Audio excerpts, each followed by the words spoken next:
Viewers, JLB here, back with a new edition of Animation Cinema, and for tonight's program, we are going to be investigating the very first animated film that was not made by Disney.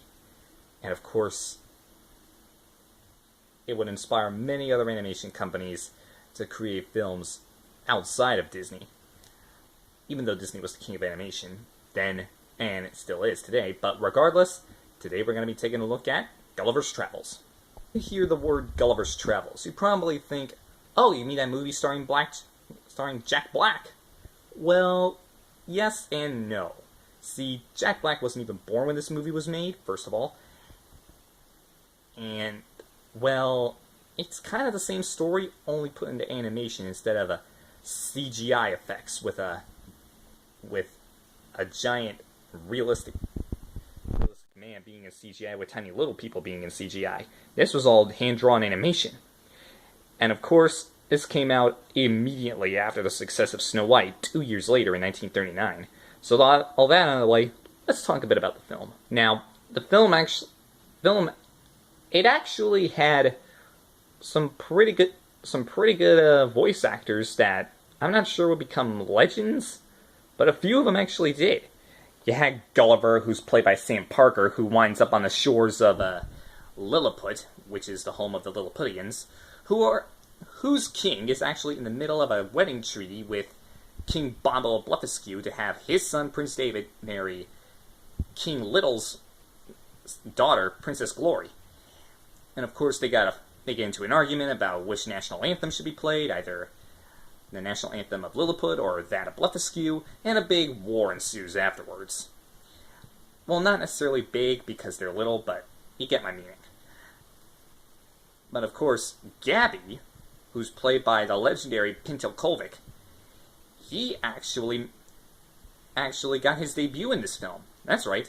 If you remember watching the Gabby cartoons, this film was actually his debut. And, well, he's the one who leads the citizens of Lilliput to tie up Gulliver and bring him before the king. And of course, other big names by the names of Jack Mercer, Ted Pierce, Jessica Dragonette, Livonia Warren, Lanny Ross, and Cal Howard. They actually played parts in this role. In this film, sorry. Of course, Jack Mercer, he played the part of King Little, the three spies for King Bombo, Sneak, Snoop, and Snitch, as well as King Bombo's carrier pigeon, Twinkletoes. Ted Pierce played King Bombo by Bombo himself. Jessica Dragonette played the singing voice of Princess Glory, while Livonia Warren, who, along with the speaking voice for Prince David, Cal Howard, got only a tiny bit of airtime when it came to the voice acting, because Princess Glory and Prince David have very little lines in this film. Most of them are sung, and only one or two lines for each of them are spoken. So yeah, they mostly went down the path of good singers like Jessica Dragonette and Lanny Ross, who actually played Prince David's singing voice. They went down that route instead of having actors play both the singing role and the speaking role. Believe it or not, this film was actually distributed by Paramount. That's right, the company that I'm actually petitioning to bring out their older Nick Jr. shows in a petition I created on change.com that you can check out. But that's a whole other story. I made a whole other video about that. The point is, Paramount actually distributed this film, but who made this film? The Fleischer Brothers. That's right. If you know your animation history, you know a bit about the Fleischer Brothers. And even if you don't, let me tell you a bit about them. The Fleischer Brothers were actually a pair of brothers, Max Fleischer and what was he called? I can't really remember the name. But the Fleischer Brothers, they actually started their own animation studio. Yeah, they made cartoons before, animated short subjects. But as early as 1934, Max Fleischer actually thought of making an animated film. However, Paramount didn't want to go down that route, and it left that path wide open for Disney to take over in 1937 with Snow White and the Seven Dwarfs.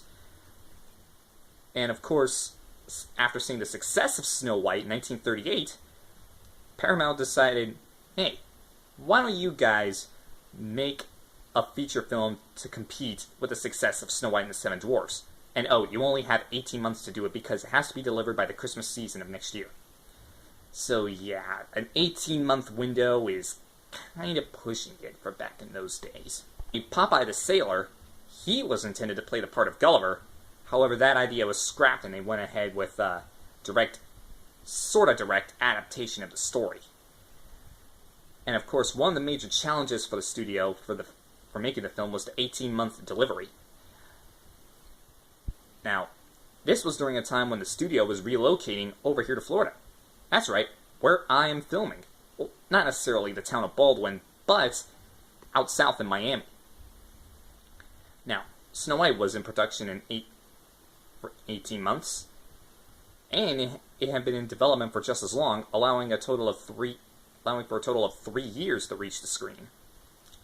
But in order to meet this deadline, the Fleischer Brothers studio staff, they had to be expanded. And by expand, I mean expanded to 800 employees. Now, of course, much like in the Disney studios, they had to send their animators back to school. They had to deal, but of course, these animation training classes were set up in Miami art schools rather than in the studios themselves, like Disney did when they were making Snow White. Now, see, I say that Pinto Colvik, I did say he was the voice of Gabby, but what I didn't know was that he had been the previous voice for Goofy. That's right, Pinto Colvik was one of the original voice of Goofy. And of course, he also provided sound effects for Pluto and the stern practical pig in the 1933 Disney short, The Three Little Pigs, which I'm pretty sure many of you have seen. And he also voiced Grumpy and Sleepy in Snow White and the Seven Dwarfs. Now, as for Jack Mercer, he did play the part of King Little, but he actually did lend his voice to be the voice of Popeye the Sailor. And of course, he also pulled, quintuple duty, not only playing King Little, but also playing the Three Spies and the Carrier Pigeon.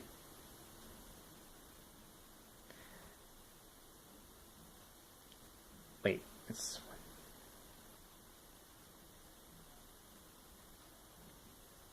yeah, quintuple. Sorry, I was calculating and seeing how many characters he voiced, but nonetheless, he was a regular voice heard around the Fleischer Studios and in cartoons made by another studio called Famous Studios. And of course, he worked for Paramount until Famous Studio was ultimately dissolved. Now, as for the other actors, like I mentioned, Jessica Dragonette and Lanny Ross, back in those days, they were pretty popular singers.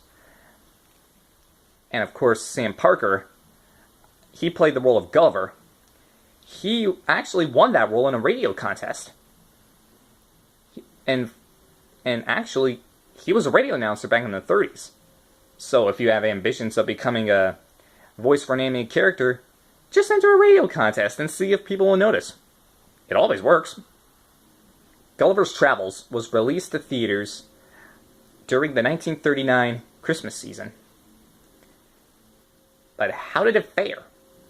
Well, like Snow White before it, Gulliver's Travels was a big success at the box office.